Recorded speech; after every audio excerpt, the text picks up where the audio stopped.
Lumière TV sanfɛ min bɛ se ka to aw bi kunnafoni ka bɔ an ka studio kɔnɔ précisément Jabalaba min filɛ ni Kalabankurakaw fɛ yen nɔ bi kunnafoni minnu b'an bolo a bakurubaya la an b'a daminɛ précisément Mali ani Algérie olu kɔni bibina mankan dɔɔni bɛ yen furugufurugu dɔɔni bɛ yen o fana kɔfɛ an bɛ taa Mali finitigiw kɔni bɛ ka wuli ka jɔ bɛɛ lajɛlen sabati min bɛ se ka to u bɛ se ka Mali ani malidenw kisi ka bɔ maajugu tɔɔrɔ ma n'a bɛ fɔ o ma ko jatigɛ walew kɛbaaw n'a bɛ fɔ o ma ko terroristes tubabukan na o fana kɔfɛ wulikajɔ ni baarabaya kɛ AES jamanaw fɛ min bɛ se ka to u bɛ kisi ni terroristes ninnu ma tɔɔrɔ ma nin waati na maa min tiga bɛ an ka kamera la o de ye Dedewu Sangare min bɛ se ka to aw bɛ an kumakan sɔrɔ ka bɔ o studio kɔnɔna na n'an donna an ka ko ninnu kɔnɔ an b'a jira la k'a fɔ ko Mali jamana ani AES jamanaw kɔni fara ɲɔgɔn kan ka papier dɔ boloda n'a bɛ fɔ a ma ko communiqué k'a jira k'a fɔ ko Algérie ye kojuguba min kɛ Mali kɔnɔ n'o de ye ka Mali ka avion dɔ min bɛ yen nɔ ko Polita kɔnɔ n'u b'a wele ko drone ko lajigi kɔni Mali dugukolo kan ko o ye fɛn ye fɛn min ma bɛn fewu o hukumu kelen kɔnɔna na Mali kɔni ɲɛmɔgɔw u ye wulikajɔ kɛ ka fara AES jamana ɲɛmɔgɔw kan ka Algérie ambassade minnu b'u fɛ n'o y'a lasigidenw ye k'u wele k'u ɲininka mun de kama nin ko in kɛra wulikajɔ ni taama kɔni bɛɛ bɛ ka kɛ min bɛ se ka to ni ɲɔgɔnna wɛrɛ kana kɛ bilen o de ye hukumu kɔnɔna na i bɛna ye k'a fɔ ko Mali ɲɛmɔgɔw kɔni u ka jɛkuluba dɔ bɛ yen ni Mali ani Mauritanie ka taa fara Algérie kan fo ka taa fara Niger kan n'olu b'a kɔnɔ n'u b'a wele ko COMOG i bɛna ye k'a fɔ ko olu kɔni bɔra o kɔnɔ o hukumu kɔnɔna na Mali ɲɛmɔgɔw kɔni y'a jira k'a fɔ ko nin ɲɔgɔnna min bɛ ka kɛ ko n'a a dɔ wɛrɛ kɛra ou bien ko nin yɛrɛ kama ko u bɛ wulikajɔ kɛ ka taa wele bila Algérie ma bɔgɔ jɛnnen kan min bɛ se ka to Algérie kana segin a ɲɔgɔnna wɛrɛ kan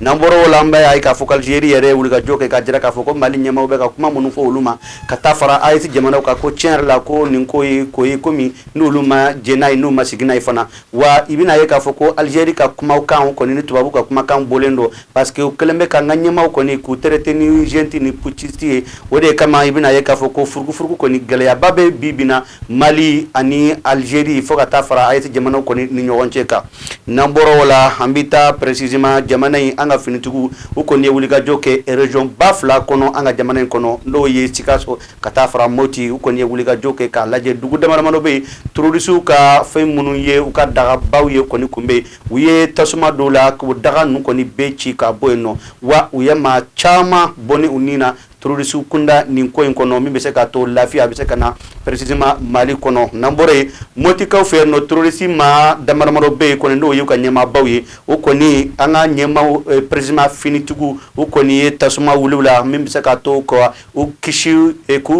k'u bali u ka gwaleya ni tɔɔrɔ ta ka ɲɛsin Malidenw ma o de ye hukumu kelen kɔnɔna na sa nin baara in ninnu wulikajɔ in kɔni a kɛra Moti région na n'o ye an ka région précisément i n'a fɔ duurunan ye Mali kɔnɔna na yan nɔ n'an bɔra yen nɔ Amadu kɔni do i b'a wele ko Amadu Bagayogo n'ale de muso ye ko Mariam i bɛna ye k'a fɔ ko nin musoba in ni cɛba in kɔni u ye ɲɔgɔn dɔn depuis bi ma se wa ni cɛba in n'o ye Amadu Bagayogo ye a kɔni kɛra maa ye maa min ni Ala y'a kɔni minji dɔgɔya ka bɛn ni san 70 wa i bɛna ye k'a fɔ ko wulikajɔ ni baara ninnu kɔni kɛra n y'a fɔ kunun da bɛnna tubabukalo o tile 6 ma i n'a fɔ karidonya in na o hukumu kelen kɔnɔna na a kɔni bilara ka taa a ka so laban na so min na bɛɛ lajɛlen bi na o sɛgɛrɛ maaba caman kun bɛ kɛnɛ kan fɔ ka taa fara an ka minisiri fila kan an ye minnu jateminɛ n'o ye ministre de religieux fo ka taa fara ministre de la culture kan fo ka taa fara maaba caman dɔnkilidalaba caman